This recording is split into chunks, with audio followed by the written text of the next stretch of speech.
বিদ্যুৎ, জ্বালানি ও খনিজ সম্পদ মন্ত্রণালয়ের প্রতিমন্ত্রী অনিন্দ ইসলাম অমিত বলেছেন, ২১শে ফেব্রুয়ারি কেবল রক্ত দিয়ে মায়ের ভাষার কথা বলার অধিকার ছিনিয়ে আনার দিন নয়, এটি অন্যায়ের বিরুদ্ধে লড়াই এবং বৈষম্যের বিরুদ্ধে মাথা নত না করার প্রেরণা। শহীদ মিনার আমাদের সেই সাহস ও উদ্দীপনা যোগায়। শনিবার ২১শে ফেব্রুয়ারি মহান শহীদ দিবস ও আন্তর্জাতিক মাতৃভাষা দিবস উপলক্ষে যশোর জেলা প্রশাসনের উদ্যোগে আলোচনা সভা ও পুরস্কার বিতরণী অনুষ্ঠানে প্রধান অতিথির বক্তব্যে তিনি এসব কথা বলেন। প্রতিমন্ত্রী অনিন্দ ইসলাম অমিত বলেন, ৫২-এর সেই জনবিস্ফোরণে আমাদের বাংলা ভাষার কথা বলার সাংবিধানিক অধিকার এনে দিয়েছে। তিনি আরও বলেন, ৫২ হোক কিংবা ২৪-এর গণ অভ্যুত্থান, সমাজের সকল শ্রেণী পেশার মানুষ যখন ঐক্যবদ্ধ হয় তখন বিজয় নিশ্চিত হয়।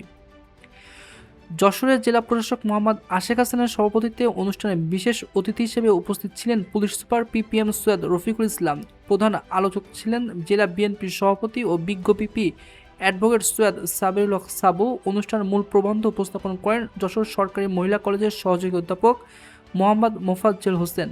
আলোচনা সভা শেষে শিক্ষার্থীদের মাঝে কুইজ প্রতিযোগিতার পুরস্কার বিতরণ করা হয়। অনুষ্ঠানে বক্তারা ভাষা শহীদদের চেতনা ধারণ করে একটি বৈষম্যহীন ও ন্যায়ভিত্তিক সমাজ গঠনের আহ্বান জানান।